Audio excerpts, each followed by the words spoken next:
Okay, ladies and gentlemen, this is the show. This is the show. This is the show. Thunderdome. This is it. This is the final countdown, and I'd play the song, but we'd get smacked by copyright. Yep. In 2 seconds. No can do. Smacked like you just punched that microphone. I just straight up punched that mic. Mr. MaximusBlack. Yes, sir. Hit me up with the copyright-free version of Final Countdown. It's the final countdown.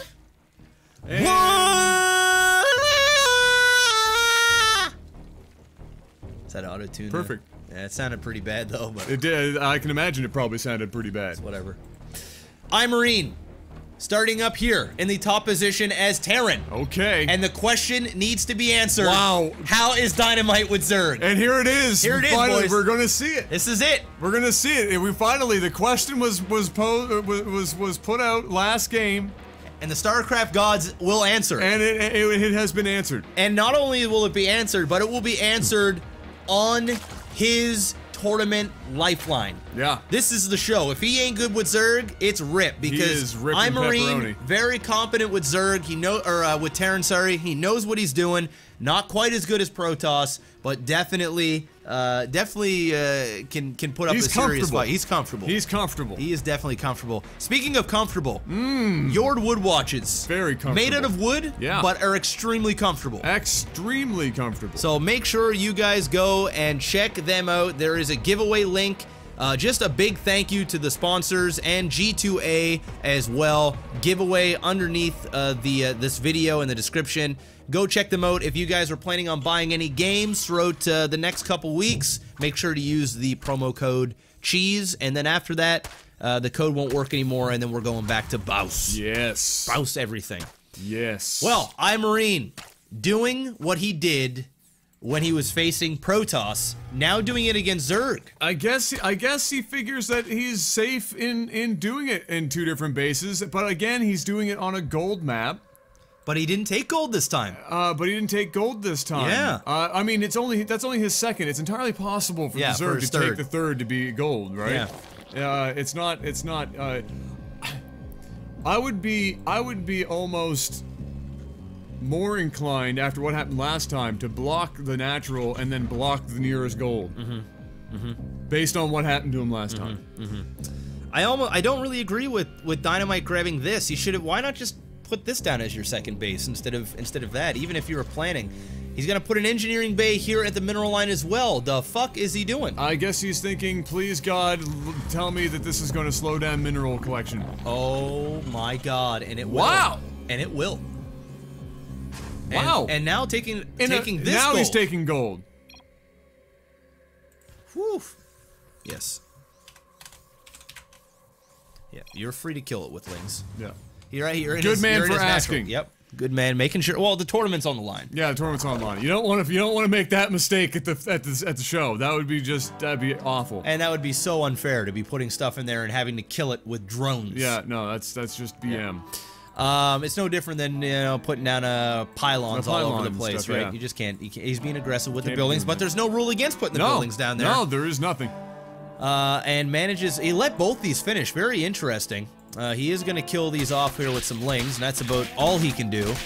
I actually think Marine making some right plays this game. Well, it's meant, doing what he did has meant that he has literally just put his first SCV on his own expansion. Yeah. So I don't know, and then look what happened. Look, and he's taking gold again. So interesting that it's this gold and not this one. You know, I'm super far away, but it's super far away. But in a 10-minute game, I don't know how much it matters. But also, it is close to his now natural. Exactly. So if he needs to, bring up some units, he can defend a lot easier. more easily than he would be able to defend the other ones. Generally speaking. Yeah. So I mean, that's. And this time he built 4. And he completed 2 of them, I think. Did he complete the other ones at all? He completed these 2. Yeah. He completed not this 3 one. of the 4. Wow. So he fully invested. That's a command center. Is that 125 each? Yeah, that's a command center, pretty much. Yeah. So that's a pretty huge investment to make in the hopes of not having that turn into a backfiring scenario.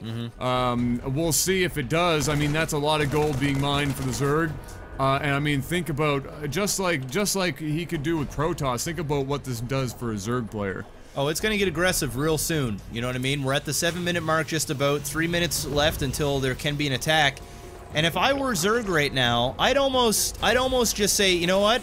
I'm going to do as big of an attack as I can at the 10-minute mark. Maybe even get some Banelings, bust this, and just give her. It's going to be near impossible for the Terran to grab a third on this kind of map unless he had done it right away, because it's so open. It's just so hard to defend, and even if you start putting bunkers out here, it's just so wide you can get in and around here. So I would probably go for the bust myself, considering how far behind he was getting, you know, his natural and his third going. Either that, or I would just go for as much roaches as I can. It would be one of the two. I think it's roaches into Hydra.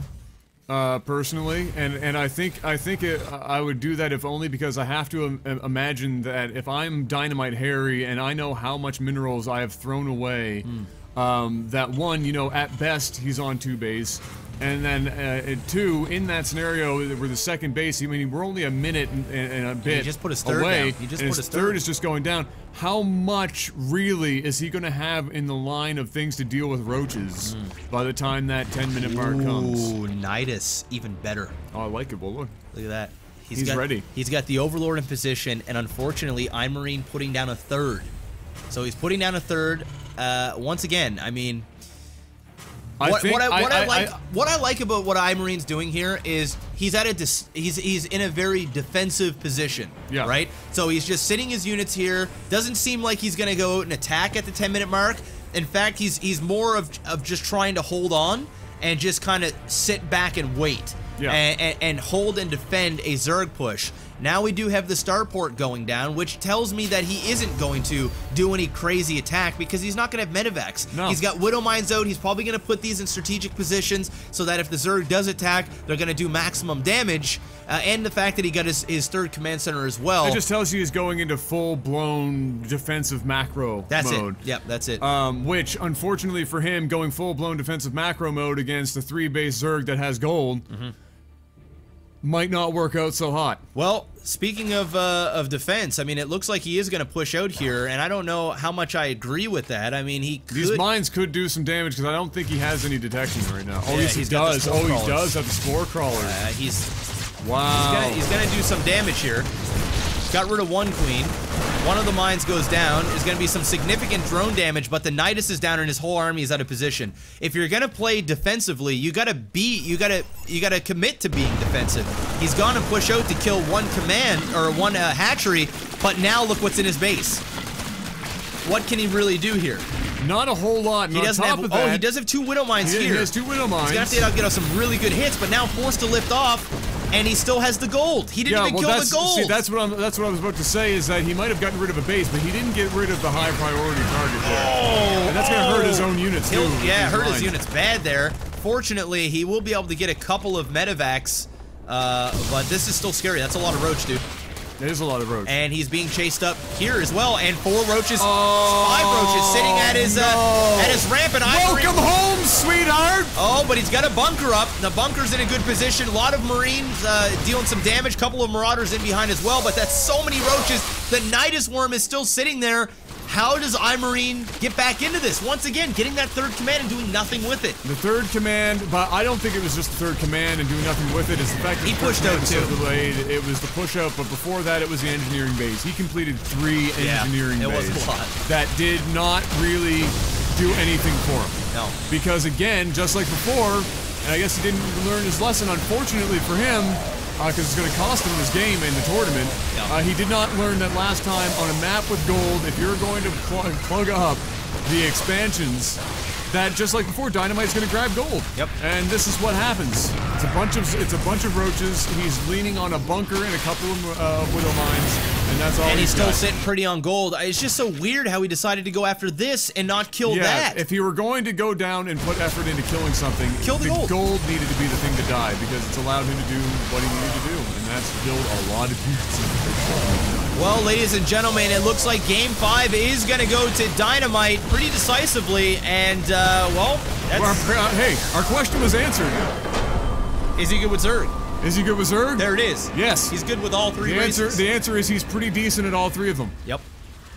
Ladies and gentlemen, Dynamite Harry is the ultimate winner of the G2A and JORD Wood Watches No Rush 20 All Random LAGTV tournament, the longest title for a tournament in history. Yes, Has sir. to be. Yes, sir. Wow, it was a lot of fun. A big shout out, big shout out to our sponsors, of course. I know you guys have been hearing a lot about it, but these just wouldn't be possible without them. No. Another huge shout out to JORD Wood Watches. I've got my watch here. If you guys want to pick up a watch like this, very high quality, nice looking, very comfortable, sexy, and very affordable. There they are, right there. You can go check them out on their website. Link is underneath. Also, the giveaway for YouTube. By the time this video is up, the draw will be over. Yes. It'll be ending. Yes. So we'll be picking a winner there. And Yes. if you want to buy a watch, whether for yourself or for a family member or whatever friend, don't forget to use the promo code BOUS, 5% off. And while these tournament games were going, use that G2A code CHEESE whenever you're thinking about buying a game, as it shows them some love, and it also lets them see how much support is actually coming directly from the tournament. So if you're gonna buy games during this period, was definitely the time to do it. And thank you for those that did. And if you can't afford to or just don't want to, still thank you very much for tuning in and watching the tournament. What I'm gonna do though, Okay. what I'm gonna do, But wait! there's more! There's more! What I'm gonna do is I'm going to challenge the winner of this tournament in a best of 3, NR10, random only. Okay. And we're gonna get that up on this channel if he's down to do it. Okay, we're gonna find out. Well, you just hyped it up. You better do it. You better fucking do it. So that's what's going down. So we'll see you guys, and if not, thank you anyway, and we'll see you next month for another tournament.